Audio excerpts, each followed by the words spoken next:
हलकर्णी परिसरात pulse polio लसीकरण मोहिमेला नागरिकांचा उत्स्फूर्त प्रतिसाद.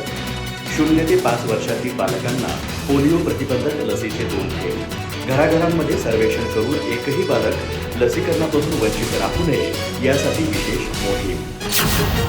हलकर्णी येथील प्राथमिक आरोग्य केंद्राच्या वतीने आयोजित राष्ट्रीय प्लस पोलिओ लसीकरण मोहिमेला रविवारी नागरिकांचा उत्स्फूर्त प्रतिसाद लाभला. प्राथमिक आरोग्य केंद्राच्या कार्यक्षेत्रातील सर्व उपकेंद्रे, लसीकरण बूथ, बसस्थानक परिसर तसेच गावातील प्रमुख ठिकाणी 0 ते 5 वर्षे वयोगटातील बालकांना पोलिओ प्रतिबंधक लसीचे 2 थेंब पाजण्यात आले.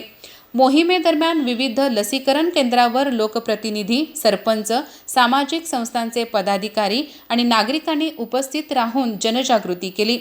पालकांनी मोठ्या संख्येने आपल्या पाल्याला लसीकरण केंद्रावर आणून मोहिमेला उत्स्फूर्त प्रतिसाद दिला.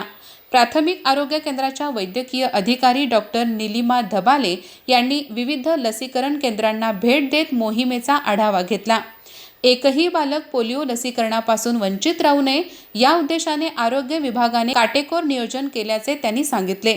प्रत्येक बूथवर आरोग्य कर्मचाऱ्यांनी पालकांना पोलिओ लसीकरणाचे महत्त्व समजावून सांगत सर्व पात्र बालकांचे लसीकरण पूर्ण केले.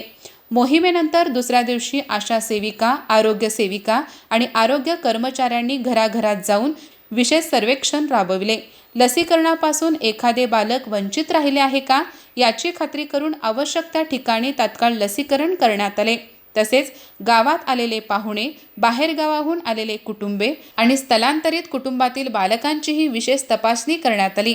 या मोहिमेच्या यशस्वी अंमलबजावणीसाठी प्राथमिक आरोग्य केंद्रातील अधिकारी, आरोग्य कर्मचारी, आरोग्य सेविका, आशा वर्कर्स आणि स्वयंसेवक यांनी समन्वयाने काम करत मोलाचे योगदान दिले. त्यांच्या प्रयत्नामुळे हलकर्णी परिसरात राष्ट्रीय प्लस पोलिओ मोहीम यशस्वीपणे पार पडली. अधिक माहिती आणि ताज्या घडामोडींसाठी आजच आमचे चॅनल सबस्क्राईब करा.